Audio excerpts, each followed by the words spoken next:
Comment box आपके सवाल मेरे जवाब प्रोग्राम का ये आप 24वां पार्ट देख रहे हैं और ये प्रोग्राम प्रत्येक सुबह 9 बजे हमारे चैनल पे आता है। इस प्रोग्राम के बारे में और भी ज़्यादा डिटेल में जानने के लिए डिस्क्रिप्शन चेक करें। तो चलिए कमेंट बॉक्स आपके सवाल मेरे जवाब प्रोग्राम का ये हम 24वां पार्ट स्टार्ट करते हैं।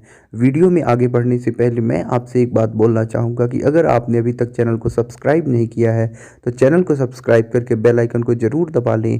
तो चलिए अब हम यहाँ पे अपना पहला कमेंट लेते हैं, गुड, थैंक यू। अब हम अपने अगले कमेंट को लेते हैं। सर, अगर वाइफ तलाक के लिए राजी है और अपना 498A 406 का केस भी वापस लेने को तैयार है तो क्या मैं तलाक लेने के बाद उसके और उसके माँ बाप के ऊपर 499 500 में मानहानि का केस कर सकता हूँ? देखिए, आपकी जो पत्नी, आपके जो सास ससुर हैं वो अगर आपका मानहानि किए हैं तो ऐसे में आप जब चाहें तब उनके ऊपर कंप्लेंट केस मानहानि के लिए दर्ज करा सकती हैं।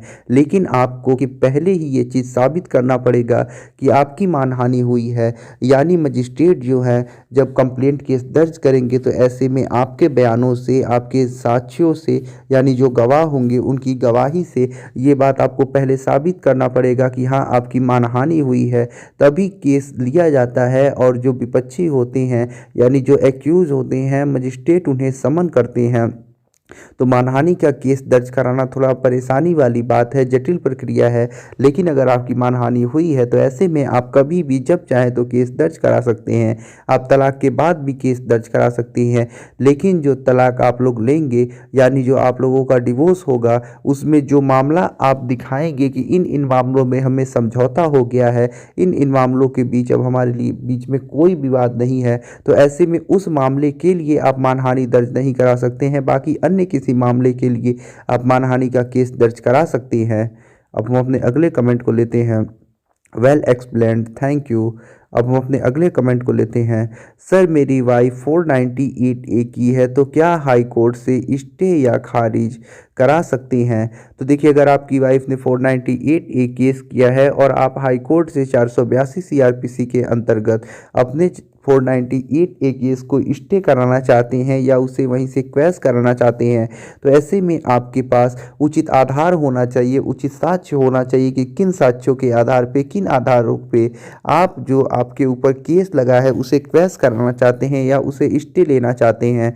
तो अगर आपके पास उचित आधार होगा, उचित सबूत होगा, तो ऐसे में जो आपका मामला है वो स्टे हो जाएगा या फिर क्वैश हो जाएगा। अब हम अपने अगले कमेंट को लेते हैं। देखिए, आप लोग इतने बड़े कमेंट ना किया कि जितने बड़े कमेंट आएंगे तो मैं इतने बड़े कमेंट का जवाब नहीं दे पाऊंगा। तो आप लोग शॉर्ट में क्वेश्चन पूछा करिए, 4 से 5 लाइन से अधिक का क्वेश्चन मत पूछा करिए। अब हम अपने अगले कमेंट को लेते हैं। Hi sir, I submitted request for contested divorce in response wife in section 24 of interim maintenance डाला है, but she have not provide income and asset affidavit. Can I ask same in court, या पहले मुझे submit करना होगा then C will submit? देखिए, आपने divorce का केस किया है, ऐसे में आपकी पत्नी ने इंटरिम मेंटेनेंस के लिए सेक्शन 24 के अंतर्गत प्रार्थना पत्र दिया है आपके डिवोर्स के केस में। तो ऐसे में आपकी पत्नी ने मेंटेनेंस का केस किया है तो सबसे पहले उन्हें ही एफिडेविट देना पड़ेगा, उसके बाद आप अपना देंगे। यानी जो मेंटेनेंस मांग रहा है उसे ही पहले अपना एफिडेविट देना पड़ेगा। अब हम अपने अगले कमेंट को लेते हैं। सर, 498 का कंप्लेंट केस वीडियो बनाइए। तो देखिए, 498A केस के ऊपर मैंने कई वीडियो बनाए हैं जो कंप्लेंट केस पे आधारित है।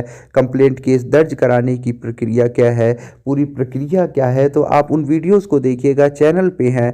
तो मैंने 498A के कंप्लेंट केस के ऊपर कई वीडियो बनाए हैं, काफ़ी इंपॉर्टेंट वीडियो बनाए हैं। तो आप चैनल पे जाके उन वीडियो को देखिएगा, आपको काफ़ी अच्छी जानकारी प्राप्त होगी। अब हम अपने अगले कमेंट को लेते हैं। सर, अगर 125 में आदेश के बाद 128 का एप्लीकेशन आता है और पति कहीं भाग जाता है, 2 साल बाद मिलता है, इस बीच कोई वसूली के लिए एप्लीकेशन नहीं दिया गया हो तो कोर्ट कितने दिन का मेंटेनेंस देने को बोलेगी? तो देखिए, पत्नी जो 128 CRPC के अंतर्गत बकाया मेंटेनेंस के लिए वसूली का प्रार्थना पत्र लगाती है, तो जिस दिन पत्नी एप्लीकेशन लगाती है उसके 12 महीनों के लिए ही वो मेंटेनेंस जो बकाया है उसका मांग कर सकती है और कोर्ट वही दिलवाता है। यानी जिस दिन 128 सीआरपीसी का पत्नी प्रार्थना पत्र लगाएगी, उस प्रार्थना पत्र लगाने के दिन से पिछले 12 महीनों का ही जो मेंटेनेंस बकाया होगा कोर्ट वही दिलवाता है। तो ऐसे में 2 साल अगर हो गया है और ऐसे में पत्नी अब लगा रही है, तो ऐसे में पिछले 12 महीनों का ही मेंटेनेंस जो होगा कोर्ट उसे दिलवाएगा। बाकी जब 128 सीआरपीसी का प्रार्थना पत्र लग जाता है, उसके बाद 2 साल, 3 साल, 4 साल कितना भी दिन हो, उससे कोई मतलब नहीं होता है। सिर्फ एप्लीकेशन लगाने के लिए ये नियम बना है कि जब एप्लीकेशन लगाया जाएगा तो ऐसे में सिर्फ जो पिछला 12 महीने का मेंटेनेंस होगा उसी की वसूली के लिए ही प्रार्थना पत्र दिया जा सकता है।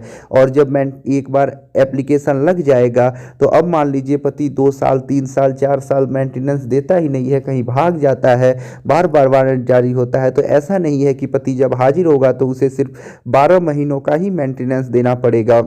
जो 128 सीआरपीसी में 1 साल वाली बात कही गई है कि पिछला 12 महीनों के लिए ही मेंटेनेंस दिलाया जाएगा उसे, वो सिर्फ इसलिए कहा गया है कि एप्लीकेशन जब लगाया जाएगा तो उसी समय सिर्फ 12 महीनों के लिए ही लगाया जा सकता है। इसके ऊपर मैंने एक डिटेल में वीडियो बनाया है, आप वो डिटेल वीडियो देख लीजिएगा, सारी चीज़ें समझ जाएंगे।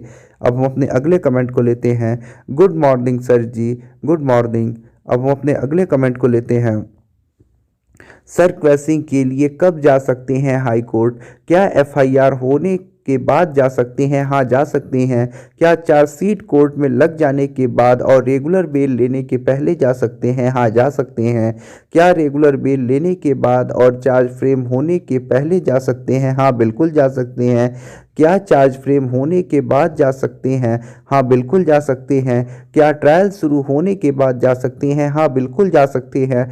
किसी भी आपराधिक मामले में आप जब चाहें तब क्रैसिंग के लिए हाई कोर्ट जा सकते हैं। लेकिन मेरा यही सुझाव आप लोगों से होता है कि जब आपका एफआईआर होने के बाद जब इन्वेस्टिगेशन हो जाए, चार्जशीट लग जाए, तो आप चार्जशीट क्रैसिंग के लिए जाइए, या फिर जब आपका आरोप बन जाए तो आरोप पत्र जो होता है उसे क्रैसिंग के लिए जाइए। कभी भी एफआईआर क्रैसिंग के लिए नहीं जाना चाहिए, क्योंकि अगर आप एफआईआर क्रैसिंग के लिए जाते हैं और उसके बाद अभी आपका जो क्रैसिंग का मामला है पेंडिंग ही रहता है और जो पुलिस होती है चार्जशीट लगा देती है, तो जो आपका हाई कोर्ट में क्रैसिंग का एप्लीकेशन पेंडिंग चल रहा है अब उसका मतलब ही खत्म हो जाता है। अब हाई कोर्ट आपके एप्लीकेशन को रिजेक्ट कर देती है और कहती है कि आप एफआईआर क्रैसिंग के लिए आए थे और अब चार्जशीट लग गई, तो अब कोई मामला ही नहीं बचता है। तो ऐसे में जब आपका चार्जशीट लग जाए तब जाना चाहिए, या फिर जब आपका चार्ज फ्रेम हो जाए तब आपको क्रैसिंग के लिए जाना चाहिए। अब हम अपने अगले कमेंट को लेते हैं। मेरी बीवी 3 साल से मायके में है और उसने 498A DV और 125 किया। मैंने सेक्शन 9 किया जो एक्स पार्टी हो गया है। क्या इस आधार पे मैं तलाक फाइल कर सकता हूँ? इसमें डिवोर्स के कितने % चांस हैं? तो देखिए, अगर आपको सेक्शन 9 की एक्स पार्टी डिक्री मिल गई है, उसके बाद भी की पत्नी आके आपके साथ नहीं रह रही हैं, तो ऐसे में आप डिक्री मिलने के बाद अगर आपकी पत्नी आके आपके साथ नहीं रह रही है, निरंतर 1 साल तक आदेश का पालन नहीं कर रही हैं, तो ऐसे में आप 1 साल के बाद सेक्शन 9 की डिक्री के आधार पर डिवोर्स लेने के लिए केस कर सकते हैं और ये आपके लिए डिवोर्स का एक आधार बनेगा और इसके आधार पे आप डिवोर्स करा सकते हैं। अब हम अपने अगले कमेंट को लेते हैं।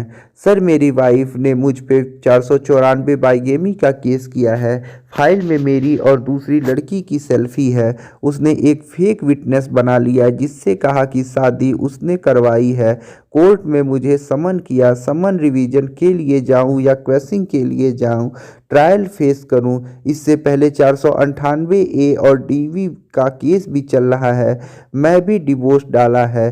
तो देखिए, अगर आपकी पत्नी ने ऐसा कोई आरोप लगाया है आपके ऊपर, उसने फेक ऐसे विटनेस बना लिया है, तो ऐसे में आप हाई कोर्ट क्वेश्चन के लिए जा सकते हैं, वहां से आपको मदद मिल सकती है। और बाकी जो ये सेल्फी लेके फ़ोटो लगा दी गई है, तो इससे ये साबित नहीं हो रहा है कि शादी हुई है। अगर कोर्ट सिर्फ एक सेल्फी के आधार पे, यानी आप और कोई लड़की है और दोनों ने सेल्फी लिया है और उसके आधार पे आपके ऊपर भारतीय दंड संहिता की धारा 494 लगा दी है और संज्ञान मजिस्ट्रेट ने ले लिया है, तो ऐसे में क्वेश्चन के लिए आप जा सकते हैं, इससे आपको फ़ायदा मिल सकता है। अब हम अपने अगले कमेंट को लेते हैं।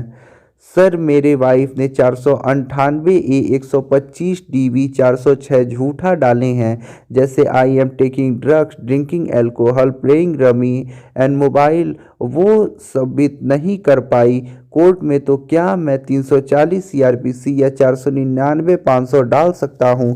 इसके ऊपर मैंने एक डिटेल में वीडियो बनाया है कि मानहानि का केस क्या आप पत्नी के ऊपर कर सकते हैं या नहीं कर सकते हैं। उस वीडियो को आप देखिएगा, सारी चीज़ें समझ जाएंगे। बाकी मेरा जवाब जो है अभी शॉर्ट में यही है कि नहीं कर सकते हैं। अब इसे डिटेल में जानने के लिए मैंने एक जो वीडियो बनाया है इसके ऊपर डिटेल में, वो देखिएगा, सारी चीज़ें समझ जाएंगे। अब हम अपने अगले कमेंट को लेते हैं। सर, क्या मेरी बीवी झूठा एलिगेशन साबित नहीं कर पाई?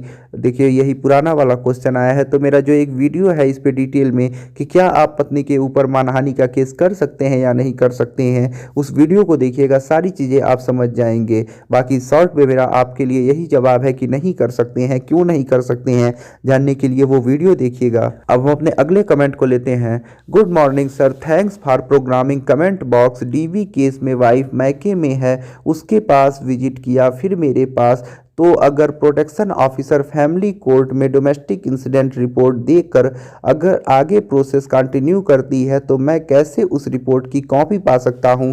जब कोर्ट में डीआईआर रिपोर्ट सबमिट हो जाएगा, उसके बाद आप कोर्ट में नकल के लिए डाल सकते हैं, सर्टिफाइड कॉपी के लिए डाल सकते हैं और उस डीआईआर रिपोर्ट की कॉपी प्राप्त कर सकते हैं। अब हम अपने अगले कमेंट को लेते हैं।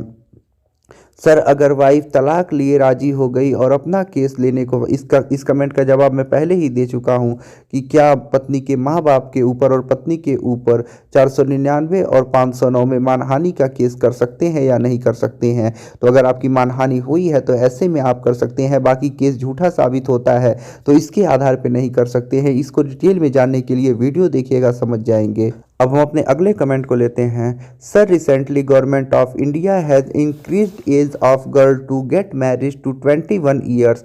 आई would like to know from you, have there increase the age of attaining majority from 18 to 21 or not? Still the age of majority is 18 years। अब देखिए, इनके पूछने का मतलब है कि भारत सरकार ने जो लड़कियों की शादी की उम्र 21 साल निर्धारित की है, तो ऐसे में क्या अब जो वयस्कता की उम्र है, यानी एक लड़की जो है वो वयस्क 18 साल में होगी या फिर 21 साल में होगी?